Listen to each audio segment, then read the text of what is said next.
Good morning students. हम previous class के अंदर जो पीरियोडिक क्लासिफिकेशन है उसको पढ़ रहे थे, जिसमें हमने डोबर-नियर स्टेट जो है उसको पढ़ा था, उसकी लिमिटेशंस भी हमने देखी थी।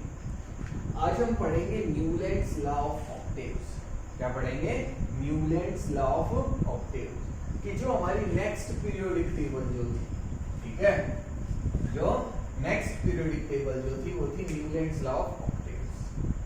अब इसमें एलिमेंट्स को कैसे अरेंज किया गया, क्या लिमिटेशंस थी इसकी, वो सब हम इसके अंदर पढ़ेंगे। तो अगर हम देखें न्यूलैंड्स लॉ ऑफ ऑक्टेव्स के अकॉर्डिंग, अब न्यूलैंड्स लॉ ऑफ ऑक्टेव्स के अंदर according to Newlands, if elements are arranged in the order of या in the order of their increasing atomic masses, in the order ऐसे लिख लेंगे, in the order of their increasing atomic masses, in the order of their increasing atomic masses, then every eighth element, then the every eighth element has similar properties with the first elements, has similar properties with the first element. जो first element है उसके साथ similar properties रहेंगी।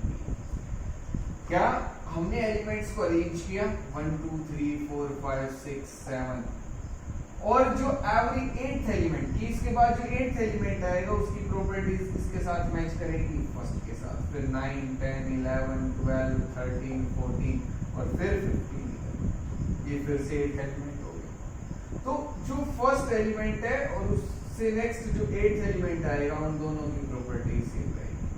अगर मैं इसको first element मान के चल रहा हूं तो 1 2 3 4 5 6 7 और एट्थ एलिमेंट कौन सा हो गया 9, तो इन दोनों की प्रॉपर्टीज क्या है सेम। आप कहीं से भी स्टार्ट कर लो, उसके बाद जो एट्थ एलिमेंट आएगा वो उसी के नीचे आएगा, जो एट्थ एलिमेंट होगा वो उसी के नीचे होगा, और उन दोनों की जो प्रॉपर्टीज है वो क्या रहेंगी, सिमिलर होंगी, एक जैसी होंगी। ठीक है, ये कहा न्यूलैंड्स लॉ ऑफ ऑक्टेव्स। ठीक है, अब क्या था इसका पीरियोडिक टेबल, एक बार वो और देखते हैं। न्यूलैंड्स पीरियोडिक टेबल की हम बात करें तो न्यूलैंड्स पीरियोडिक टेबल जो था वो कुछ इस तरीके से, ठीक है, ये फर्स्ट एलिमेंट था, ये सेकंड, ये थर्ड, ये फोर्थ, ये फिफ्थ, ये सिक्स्थ और ये सेवंथ। ठीक है, 7 उसके अंदर वर्टिकल कॉलम्स थे, और एट्थ एलिमेंट जो था वो फर्स्ट एलिमेंट के साथ मैच होगा। ठीक है, और इस तरीके से उसने एलिमेंट्स को अरेंज कर दिया।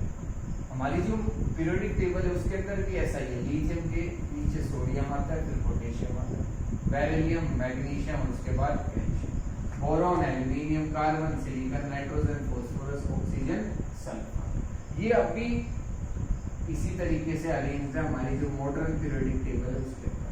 तो मतलब इसने जो ये अरेंजमेंट की थी वो काफी हद तक ठीक थी।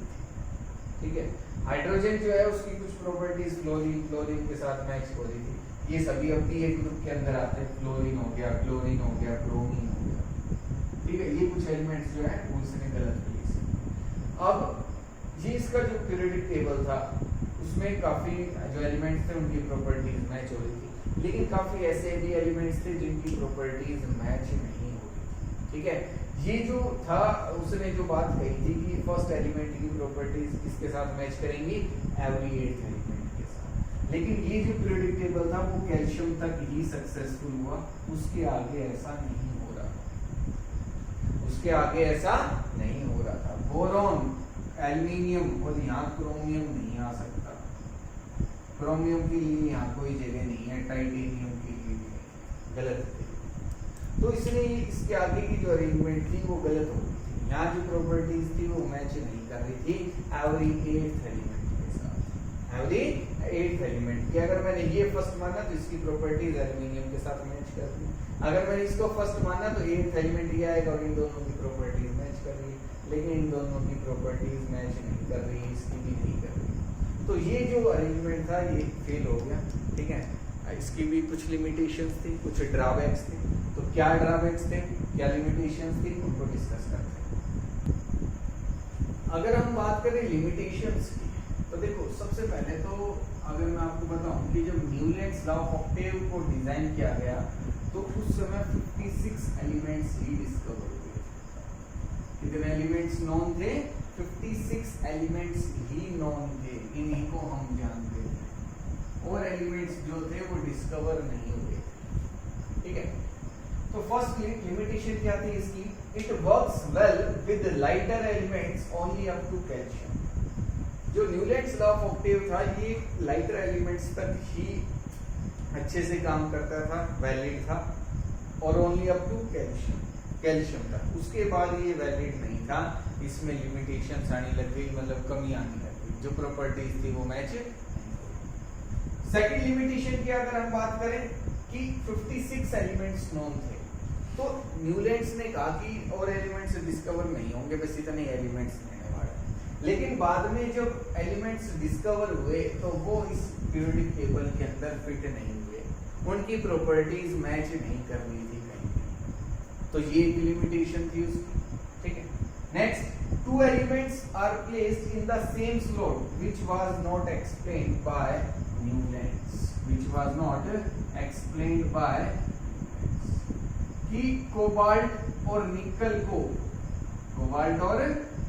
को एक ही स्लॉट में रखा गया था। ऐसा क्यों? इसका कोई जस्टिफिकेशन नहीं था। ठीक है, तो ये सब उसकी लिमिटेशन थी। और एक और भी कि कोबाल्ट एंड निकल were placed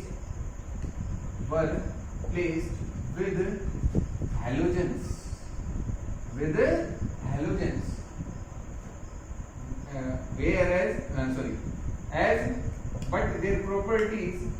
but their properties would not be matched.